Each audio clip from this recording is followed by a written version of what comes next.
Sebenarnya kan film komedi horor ya, hiburan gitu ya. Pesannya sih paling dariku ya itu tadi sih, apa namanya, kan banyak isu-isu sosial juga kan, kalau kayak orang lagi ada kebutuhan apa segala macam gitu, maksudnya ya tetap fokus aja, jangan terlalu terpercaya dengan apa tawar-tawar, tetap ya maksudnya tetap jaga kewarasan aja sih, jangan sampai salah langkah. Itu sih sebenarnya pesannya. Yang sekarang 3 karakter yang memerankan Ya pas merangkai sih juga waktu awal kita solid sama Mas Eko, ini kita butuh tiga kayak karakter yang kuat nih gitu kan, untuk apa buat ngasih garamnya lah di film ini gitu ya, buat lucunya gitu. Terus juga diskusi juga sama Mas Eko, kita juga kompos juga nih buat main-main yang solid pada saat scene-scene horor. Kita tahu lah Syarif Fadani sudah personanya, Arla personanya sama Rifni juga, ya udah kita coba combine itu sih sebenarnya. Tapi memang di sini aku hati-hati banget, jangan sampai mereka melebihi dari komedi juga. Biar komedi di batasan mereka aja, komika yang solidnya biar si mereka aja gitu. Jadi memang jaga ininya. Jadi secara treatment acara buat semuanya. Terima kasih buat teman-teman media yang sudah meluangkan waktu untuk datang ke acara press conference sore ini. Menjawab pertanyaan tadi, kita udah sama-sama tahu bahwa film Indonesia sekarang sangat banyak dan sangat varian banget. Nah, disinilah memang kita berusaha untuk melihat celah potensi yang bisa kita masukin untuk bersaing di antara semua film Indonesia.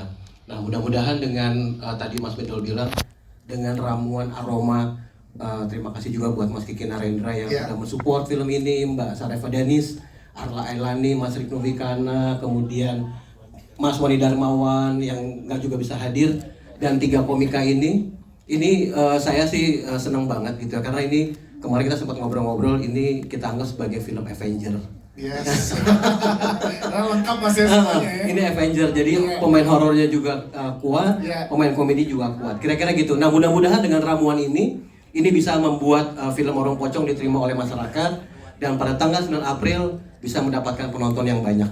Lebih pendekatan dengan masyarakat, lebih ke komunitas. Kita juga nggak cuma digital marketingnya, tapi kita juga lebih turun buat banyak roadshow, juga ada beberapa bagi-bagi sembako misalnya gitu. Kayaknya kalau dari sisi Enteleki sendiri sih kita melihatnya juga mau memperkuat lah cara ceritanya, hubungan antara penonton dan masyarakat, karena rasanya itu industri film Indonesia itu hanya bisa berkembang kalau kitanya juga menjaga komunitas dan connection kita terhadap penonton dan masyarakat kita. Seperti dengan semoga terhibur dengan filmnya Warung Pocong ini yang bakal tayang 9 April. Yang pertama-tama biasanya kerja sama gue sama sutradara itu menyamakan dulu yang namanya sense of humor atau komedi apa yang beliau suka. Berikutnya adalah cari referensi komedi dari film-film sebelumnya yang dia mau tampilkan di film ini. Uniknya nih Pak Bendols nih punya rasa komedi yang kayaknya dia nggak mau terlalu banyak main di verbal, tapi main di situasi dan ekspresi. Nah, itu yang coba kita ramu di skrip. Dan melihat cast yang main Sadana, terus Fajar dan Radika Jamil, lihat aja ekspresinya sekarang ini.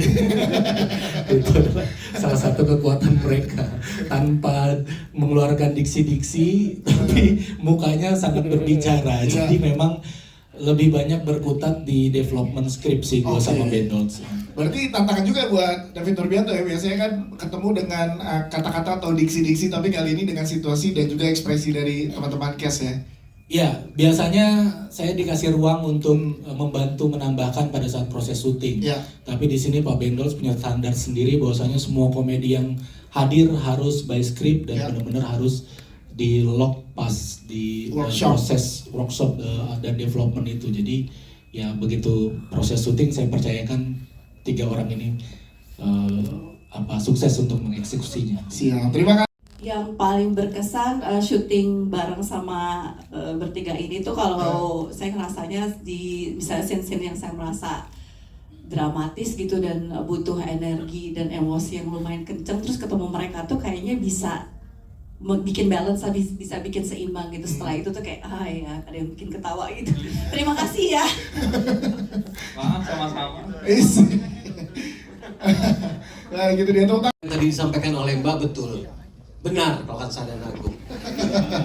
Jadi memang kenapa film horor komedi selalu melibatkan komika, karena memang Mas David Nurbianto juga mengatakan mengatakan bahwa komedi adalah satu hal yang paling sulit gitu kan. Nah, jadi kita mencoba untuk menciptakan satu kelompok baru yang kita rasa ini cukup punya chemistry cukup dalam, dan mudah-mudahan kalau misalkan insya Allah film ini berhasil mencapai berapa juta penonton, Amin, maka amin, amin. ini akan bertiga akan terus sebagai film komedinya Enteleki Media Indonesia dan Tiger Picture. Amin. Kira-kira gitu. Komedinya, Siap. komedinya, komedinya, Gitu. komedinya. Komedinya. Kira-kira itu sih Mbak. Mungkin Ya. Bu Patricia bisa menambahkan. Katricia silakan, boleh ditambahkan. Kalau dari Enteleki sendiri sih, karena kita mungkin IP management company, kita selalu melihat project itu nggak cuma dari satu film atau per project. Kita Ya. selalu lihatnya itu gimana satu project ini bisa diperkembangkan sebagai IP yang luas gitu. Jadi nextnya mau warung apa nih? Nah, tuh udah ditawarin. Warung Jati. Warung Jati lebih ke halte Transjakarta. Jadi pokoknya siap ya untuk warung-warung berikutnya ya. Nah, Amin, amin, amin. amin. Siap, terima kasih. Syarifah Danis, silakan boleh di